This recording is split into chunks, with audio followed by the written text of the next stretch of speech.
It is 3 in the morning. The house is completely silent, but inside your mind, a furious trial is taking place. You are lying in bed, staring at the ceiling, replaying a conversation that happened hours or even days ago. Someone made a passing comment about your work. A friend offered an uninvited piece of advice. A family member pointed out a small flaw. And now, your heart is racing. Your chest feels tight. You are crafting the perfect response, the ultimate defense, the exact words you should have said to put them in their place and protect your reputation. You step into the shower the next morning, and the trial continues. You are the defense attorney, the judge, and the jury all at once. You build a watertight case for why you were right and they were completely wrong. You imagine their apology. You imagine your vindication. You spend hours of your precious life, draining your mental energy, fighting invisible battles against people who are probably sleeping soundly, completely unaware of the storm they left behind in your mind. Modern psychology has a very comfortable label for you. Society tells you that you are an empath. They say you are simply highly sensitive. They tell you that you just care too much, that your feelings are deep, and that the world is too harsh for your delicate soul. You have embraced this identity. You wear your sensitivity like a protective badge of honor. But what if I told you that the diagnosis is completely wrong? You are not overly sensitive. You are proud. What you call sensitivity is nothing more than a wounded ego dressed up in the language of virtue. Your soul is not delicate. It is swollen. It is inflamed. Think of a healthy physical body. If a light breeze touches healthy skin, you feel nothing but a gentle, pleasant sensation. But if your skin is badly sunburned and deeply inflamed, even the softest breeze causes excruciating pain. The problem is not the breeze. The problem is the inflammation. 1600 years ago, one of the greatest minds in human history diagnosed this exact spiritual condition. His name was Augustine of Hippo. Before he became a saint, before he was named a doctor of the church, Augustine was a man utterly obsessed with his own image. He was a brilliant professor of rhetoric, a master of words who built his entire life around the applause and admiration of others. He knew exactly what it meant to construct a false self. He knew the exhausting anxiety of having to defend that fragile self every single day. And when he finally surrendered to God, he wrote the first great psychological autobiography in Western history, called The Confessions. In it, he dissected the human heart with terrifying precision. He realized that our obsessive need to defend ourselves does not come from a deep capacity to love, but from a spiritual sickness. He called it superbia. It is the Latin word for pride. But Augustine understood pride not just as arrogance, but as a profound distortion of reality, where you place yourself at the absolute center of the universe. In this video, we are going to explore how Augustine dismantled the exhausting prison of the ego. We will look at his concept of the two cities, and how it explains why you feel so much anxiety when you are criticized. And most importantly, I am going to share 4 practical remedies based on his ancient wisdom. The 4th remedy might sound terrifying to your modern ears. It involves embracing your own nothingness, but do not skip ahead, because understanding the first 3 steps is essential to realizing why that terrifying concept is actually the key to absolute, unshakable peace. Before we begin, I want you to do something very specific. Go to the comments and write one word.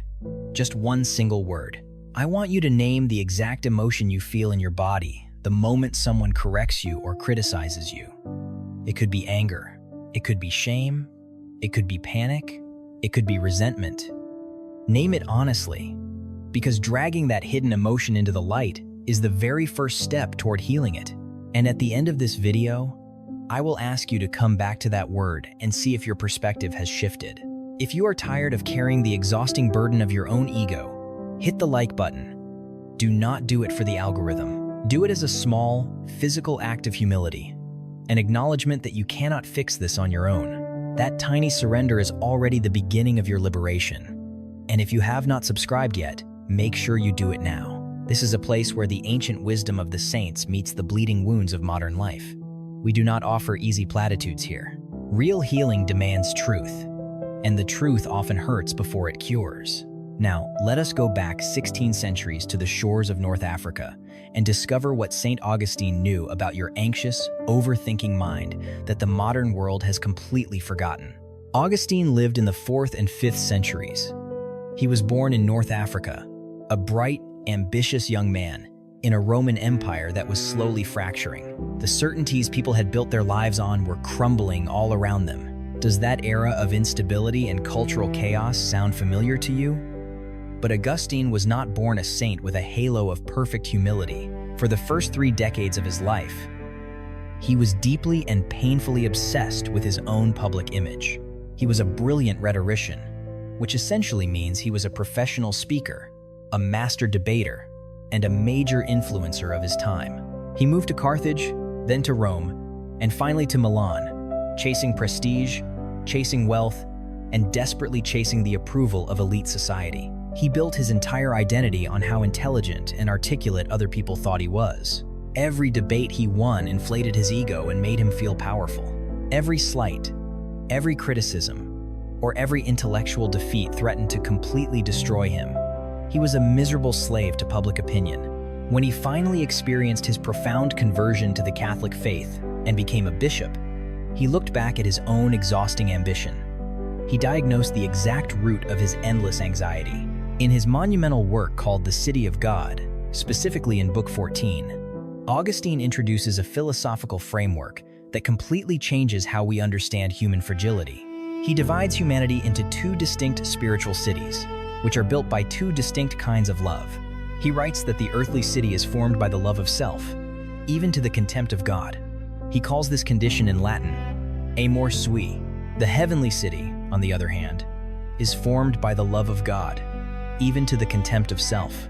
He calls this holy condition, amor Dei. Let us translate that ancient theology into your daily psychological reality. When Augustine talks about the love of self, he is not talking about having healthy boundaries or taking care of your physical body. He is talking about making yourself the absolute center of reality. Amor sui is the obsessive, constant, inward turn of the soul. When you live in the earthly city, your ego is the supreme monarch of your life, and a monarch is always terrified of losing their throne. They see treason and rebellion in every corner. This is exactly why a passing comment from your boss, or a slightly strange tone of voice from a friend, sends you into an immediate spiral of overthinking. You are fiercely guarding your imaginary throne. Stop for a moment and look at your own life. Be entirely honest with yourself. Who is really sitting on the throne of your mind when you are obsessing over a criticism for 3 straight days? You might be thinking that pride is only a sin for arrogant people. You might think it only applies to billionaires, to dictators, or to people who boast loudly about their grand achievements. This is perhaps the greatest and most dangerous misunderstanding of our time.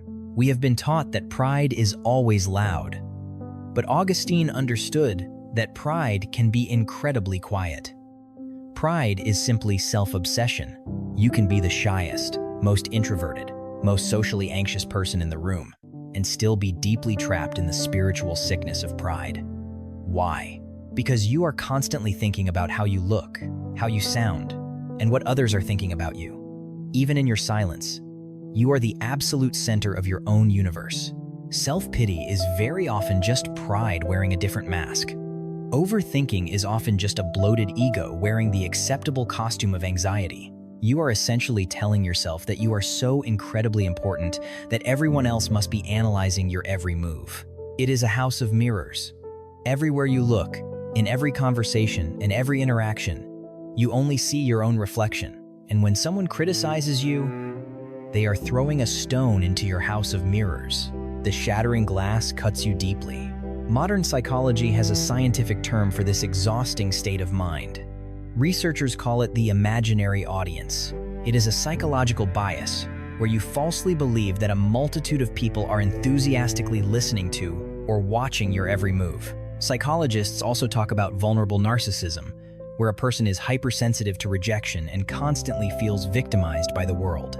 Modern science treats this as a cognitive distortion to be managed with therapy and positive affirmations. But Augustine treats it as a spiritual disease to be completely cured by divine grace.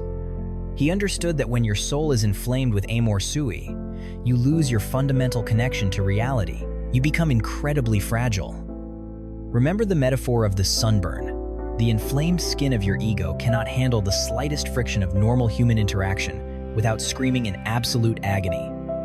You take everything personally because you have made yourself the center of everything. In his beautiful autobiography, The Confessions, Augustine speaks directly to God about this agonizing condition.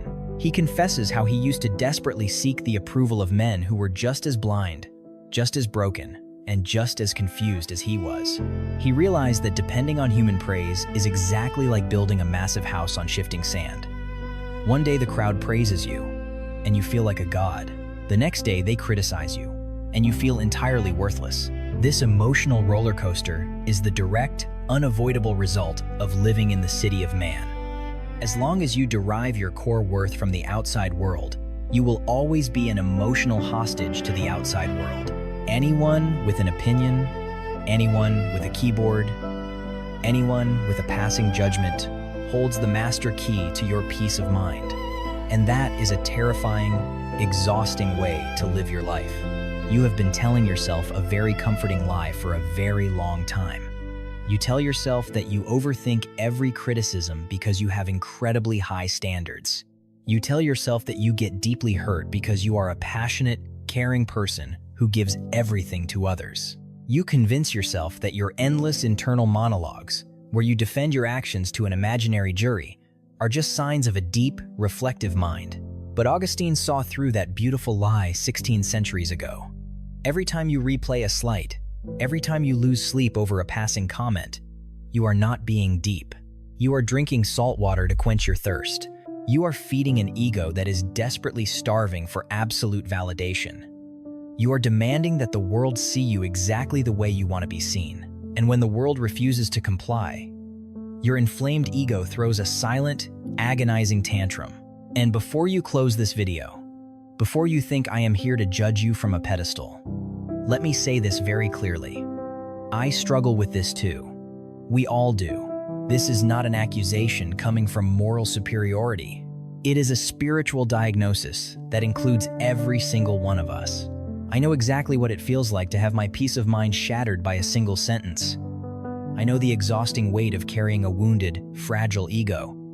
But the truth remains the truth. What we call our sensitive nature is very often just our unhealed pride. We want to be the directors, the producers, and the star actors of our own movie. When someone else steps on our set and gives us a script we do not like, we absolutely fall apart. Right now, you might be feeling a deep resistance to what I am saying. You might be thinking that if you do not defend yourself, people will just walk all over you. You might say that you need a strong, healthy ego to survive in this ruthless modern world. You believe that if you do not put yourself first, no one else will. And there is a certain worldly truth in that. Augustine is not asking you to become a passive doormat for toxic people. The Catholic tradition does not preach self-annihilation, but true humility. Think of Jesus Christ standing silently before Pontius Pilate. He knew exactly who he was, yet he felt no desperate need to defend his ego against false accusations. There is a massive difference between defending the truth and defending your pride. When you defend the objective truth, you remain at peace. You state the facts, you stand your ground, and you let it go. But when you defend your ego, you are anxious, frantic, and completely obsessive. You feel a burning need to control exactly what the other person thinks of you, which is an impossible task. Let us go back to that house of mirrors. When your entire spiritual life is built inside a room where every wall is a mirror reflecting your own image, you are profoundly trapped. You evaluate every interaction based solely on how it makes you look. Did they respect me? Did they appreciate me? Did they notice my effort? This is the earthly city that Augustine described in his writings. It is a dark city built entirely on the blind love of self. And in this city, your spiritual skin is always inflamed. You are carrying a severe sunburn on your soul. Every passing criticism is a catastrophe because your ego is swollen far beyond its natural size. When your ego is that incredibly large, it becomes an easy, massive target to hit. You present a huge surface area for the harsh world to strike. If you shrink that ego, if you deflate the swelling through the ancient medicine of humility, the arrows of criticism will simply fly past you. They will have absolutely nothing to hit. The inflammation goes down, and the gentle breeze of human interaction no longer causes you excruciating pain. Augustine realized that true freedom is breaking the mirrors.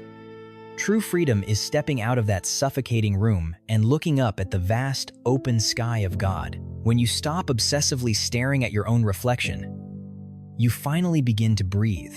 You realize that you are not the center of the universe. And ironically, that realization brings absolute relief. You do not have to hold the world together anymore. God is holding it. You do not have to manage your public relations campaign 24 hours a day. So how do you actually break free from these exhausting chains? How do you heal the inflamed skin of your soul? Augustine left us 4 practical principles, an ancient medicine for the mind, that you can begin applying today. The first remedy to heal your inflamed soul is what we can call the mirror break. Augustine understood that the root of all our overthinking is a false view of who we really are. In theology, there is a beautiful concept called ontological humility. That is a heavy term, but it essentially means remembering that you are a creature, and you are not the creator. You are dust, but you are dust that is infinitely loved by God. When you forget your creaturehood, you secretly start playing God in your own life. You expect everyone to treat you with absolute reverence.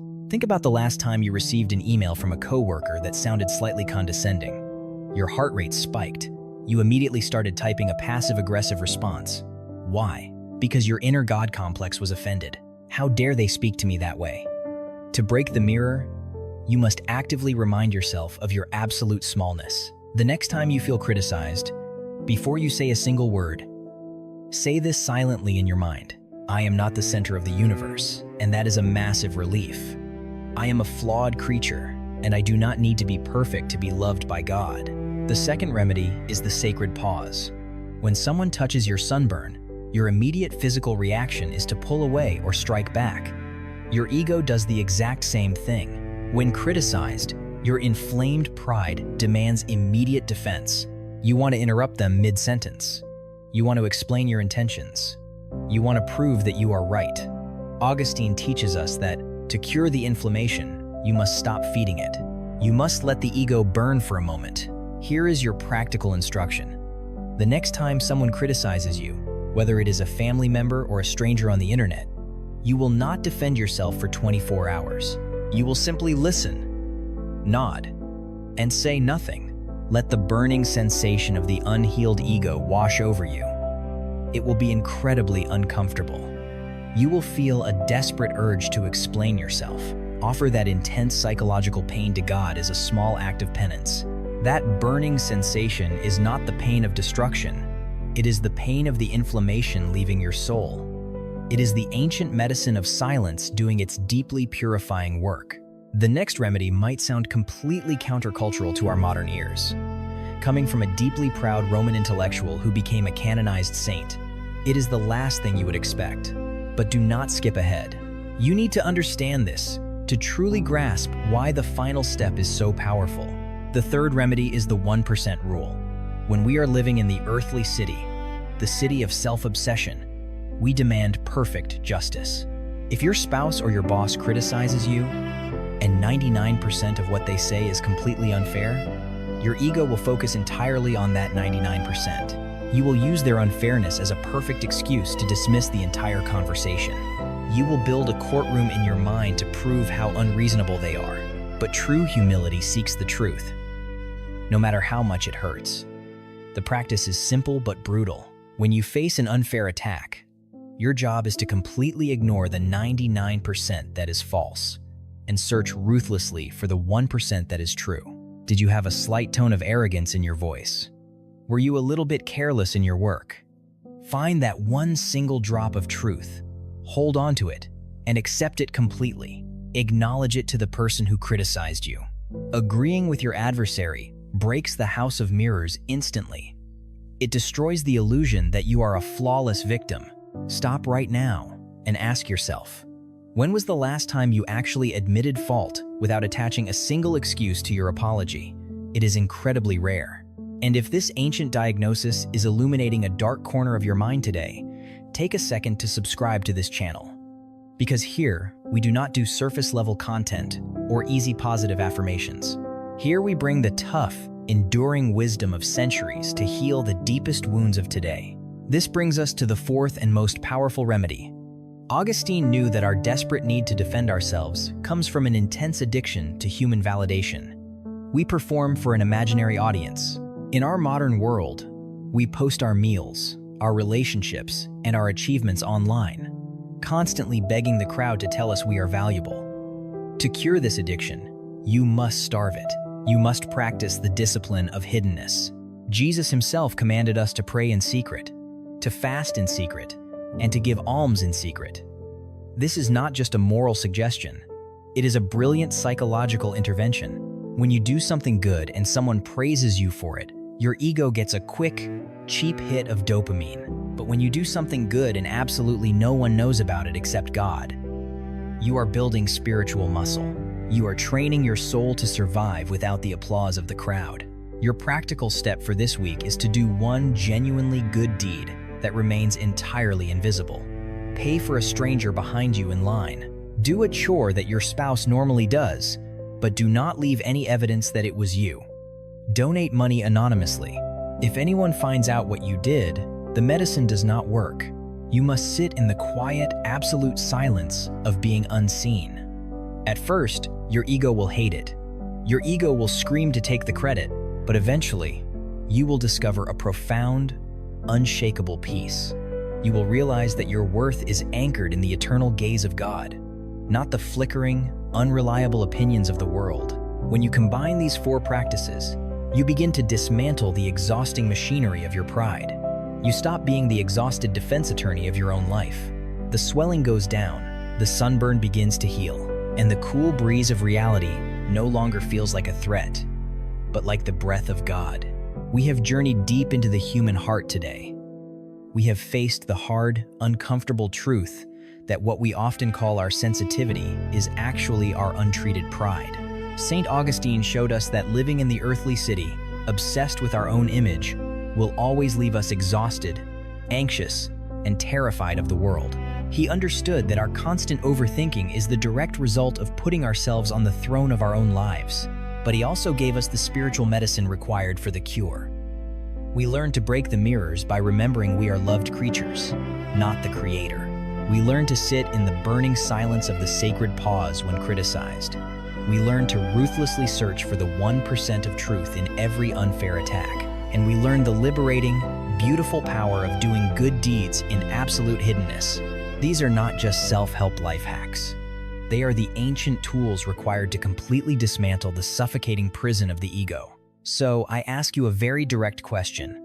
Which of these four remedies do you desperately need to apply today? Which one have you been avoiding because it hurts your pride too much?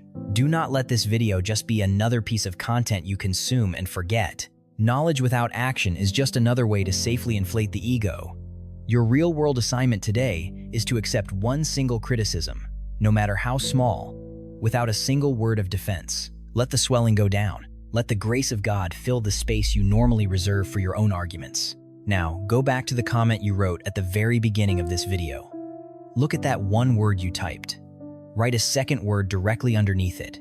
Name the emotion you feel right now after hearing this ancient truth. Maybe it is the exact same. Maybe something profound has shifted in the dark corners of your mind. Notice the difference in your own soul. If this message woke something deep inside of you, hit the like button. Do it not as an empty gesture for an algorithm, but as a silent, physical declaration that today, your healing truly begins. Share this video with someone who is carrying the exact same heavy weight of overthinking. Share it with someone who lies awake at 3 in the morning, fighting invisible battles against passing comments. They desperately need to hear that the deepest tradition of our Catholic faith has real, tangible answers for their modern pain.